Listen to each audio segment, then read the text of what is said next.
are ghosts in our pop culture.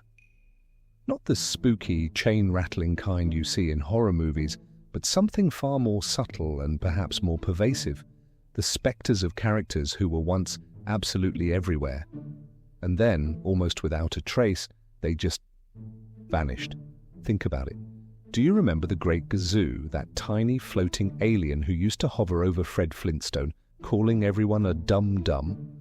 Or how about Miss Sara Bellum, the unflappably competent assistant who practically ran Townsville from behind the mayor's desk, all without ever showing her face or throwing a single punch?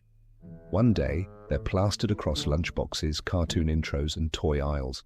The next, they're practically wiped from reruns, reboots, and even the collective memory of memes. It's as if they were never there at all. Today, we're going on a bit of a nostalgic archaeological dig, chasing 4 of these enigmatic ghosts across the landscapes of classic cartoons, enduring comics and the earliest days of television.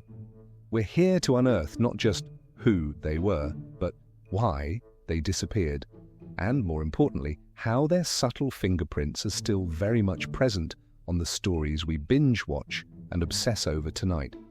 Get ready to dig up some serious nostalgia, because these forgotten figures have more to say than you might think. The Great Gazoo, the alien who killed the Stone Age.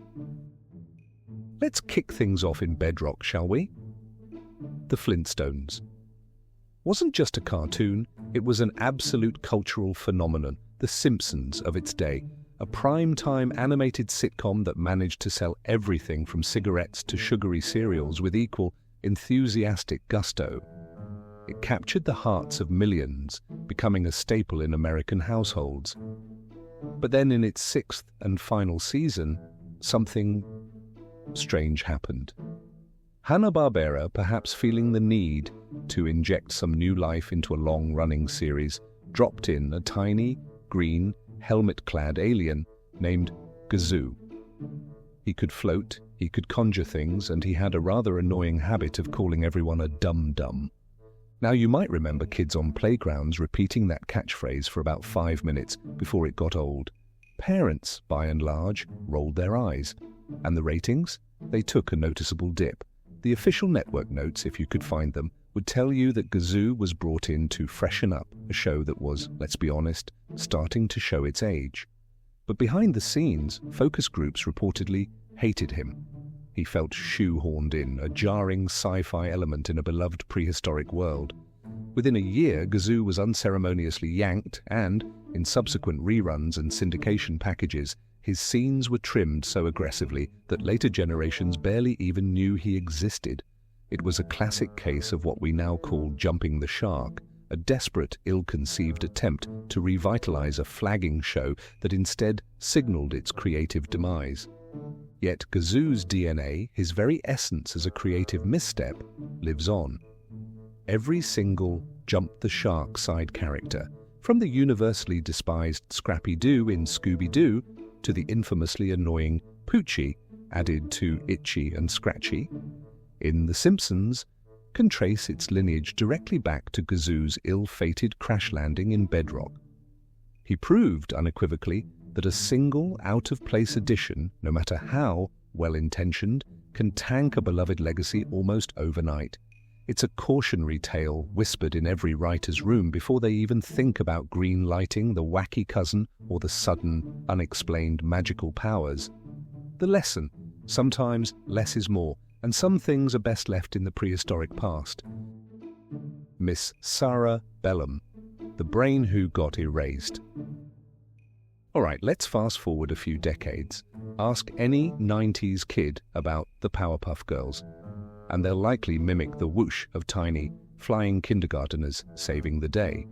Ask about their perpetually frantic mayor, and you'll get an impersonation of a squeaky voice yelling, "Blossom, Bubbles, Buttercup." But ask them about his assistant, and you'll probably get a puzzled stare. That's Miss Sara Bellum. She was the unsung hero of Townsville, the true brains behind the operation, running the entire city from behind the mayor's oversized desk. She was strategic, hyper-competent, and perhaps most famously, literally faceless. This wasn't a flaw, it was a brilliant visual gag, allowing viewers to project any look, any personality they wanted onto her, emphasizing her intellect and capability over her appearance. She was a powerful, intelligent woman who got things done, often cleaning up the mayor's messes, and she did it with grace and undeniable authority. But when Cartoon Network decided to reboot the property in 2016, something crucial was missing. Execs quietly, almost imperceptibly, retired Miss Sara Bellum. The official line, she was no longer relevant. The unspoken, yet widely understood translation? Merchandisers couldn't figure out how to sell an action figure without a face. How do you market a character whose defining visual trait is her lack of a visible face? The decision sparked a minor outrage across Reddit threads and fan communities, with many questioning the wisdom of removing such an iconic and positive female character. But by then, the damage was done. A whole new generation is now growing up without seeing this hyper-competent, intelligent woman pulling the strings, a subtle but significant loss in terms of representation. Still, Bellum's elegant, faceless silhouette continues to haunt cartoons and animated series. Just look at characters like Missy from Big Mouth or Princess Carolyn in BoJack Horseman. Both are updated, nuanced versions of that savvy, intelligent operator who works tirelessly, often hidden in plain sight, making things happen. Her disappearance serves as a stark reminder that representation, particularly for complex female characters, can vanish even faster than it arrives if the almighty toy aisle or other commercial interests decides it's not profitable. It's a sobering thought about the delicate balance between art and commerce in pop culture. Captain Caveman, the hairy hero who couldn't evolve.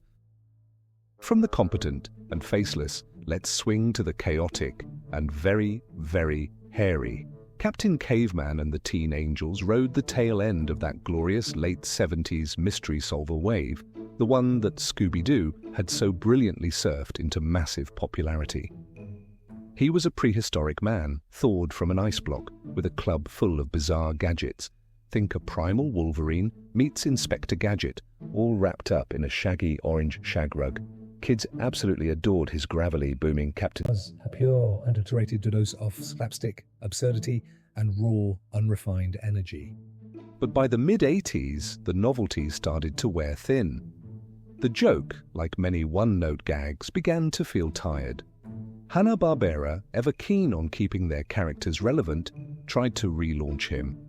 They attempted to integrate him as a segment in The Flintstone Kids, a prequel series that reimagined the beloved Bedrock family as children.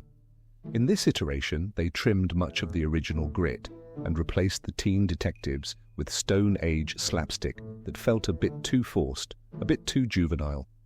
The result? Ratings plummeted faster than a falling boulder. The Captain, once a beacon of Saturday morning chaos, went effectively extinct from the airwaves. Yet, like a prehistoric fossil, his template endures.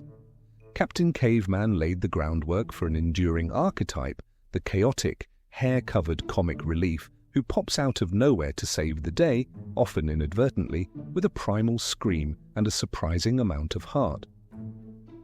Think about Chewbacca's perfectly timed comedic growls in Star Wars, or the lovable furry Sully in Monsters, Inc. Both owe a significant, if unacknowledged, debt to a screaming caveman who taught studios a vital lesson. Audiences, it turns out, will forgive an absolute lack of plot logic, character development, or even coherent dialogue, as long as the furry, chaotic guy commits hard enough to the bit. His legacy is a testament to the power of pure, unadulterated primal energy in storytelling. If any of these forgotten ghosts just tugged at a memory you didn't even realize you had, if a forgotten character's face, or lack thereof, just flashed through your mind, please hit that like button. It helps the algorithm know you're into this kind of nostalgia archaeology, and it encourages us to keep digging.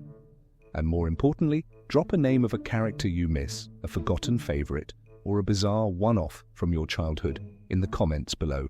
Your suggestion might just headline the next volume of our Forgotten Characters series. Oswald the Lucky Rabbit, the precursor who got traded, Before Mickey's iconic white gloves, before the global empire of Disney was even a twinkle in Walt's eye, there was Oswald. He was a long-eared, big-grinned, mischievous rabbit, and he was Walt Disney's first major animated star. Oswald was a genuine hit, a charismatic character that brought joy to audiences in the silent film era and early sound cartoons. But then came the devastating blow. In 1928, Walt Disney, still a young, struggling animator, lost the rights to his creation in a brutal contract dispute with Universal Pictures. He walked away heartbroken, utterly devastated, feeling like he'd been robbed of his own child. It was on the train ride home from that crushing meeting that, legend has it, he doodled a new character, a mouse. And the rest, as they say, is history. Oswald, meanwhile, spent the next 80 years in what can only be described as legal limbo, languishing largely forgotten while Mickey Mouse became the undisputed, global face of an entertainment empire. It wasn't until 2006 that Disney, finally in a position of immense power, managed to reacquire the rights to their lost rabbit. This wasn't some quiet legal transaction. It was a high-profile, almost unbelievable deal that famously involved sending beloved sportscaster Al Michaels from Disney-owned ESPN to NBC, which was then owned by Universal. It was a trade of epic proportions, a testament to how much Walt Disney Pictures wanted its original star back. Since his homecoming, Oswald has popped up in various forms: video game cameos, theme park merchandise, and even a few animated shorts. But for most casual viewers, he remains little more than a trivia answer, a historical footnote in the sprawling Disney narrative. He's not a household name like Mickey or Donald, yet every time a studio introduces a forgotten sibling trope, that character who was once important but got left behind yearning for recognition, think Wreck-It Ralph's Vanellope or Toy Stories. Jessie, they are, in a way, retelling Oswald's poignant story. He is the original character left behind, the one who aches for his rightful place in the spotlight.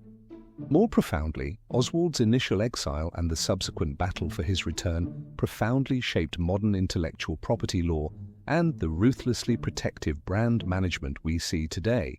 Walt Disney's personal trauma over losing Oswald fueled his lifelong determination to own and protect his creations fiercely, setting a precedent for how studios guard their valuable assets. The rabbit may be quiet now, a gentle echo from the past, but his shadow stretches long and wide, touching every abandoned early sketch, every fiercely protected copyright, and every multi-billion-dollar character buyback that follows. He reminds us that behind every beloved character lies a complex, often cutthroat, legal and financial history. So what have these forgotten figures taught us? The Great Gazoo, with his annoying catchphrase and abrupt departure, teaches us the inherent danger of lazy gimmicks and desperate attempts to inject new life into an aging property. Miss Sara Bellum, the brilliant, faceless administrator, shows us how easily merchandising demands and corporate decisions can erase competent, positive representation, even when it's beloved by fans. Captain Caveman, our hairy, yelling hero, proves that chaotic furballs, if committed enough, possess an undeniable primal staying power that transcends logic. And Oswald the Lucky Rabbit, the original Disney star, reminds us that ownership battles and corporate maneuvering can effectively ghost a character for decades, even as their legacy inadvertently shapes an entire industry. These characters haunt us not with malice, but with lessons. They represent critical forks in the road, pivotal choices made by networks, studios, and toy companies that ultimately rewired the very fabric of pop culture, often without our conscious permission. Their absences or their altered presences subtly paved the way for the smarter heroines we adore today, the tighter narrative continuity we demand, and the constant cycle of reboots and revivals that defines the media we binge every single night. Which of these four still rattles around in your memory, a faint echo from a bygone era? And who else should we unearth, exhume, and analyze next? Tell me below in the comments. Subscribe for more deep dives into lost media and forgotten lore, and may your tomorrow be forever free of annoying dumb aliens.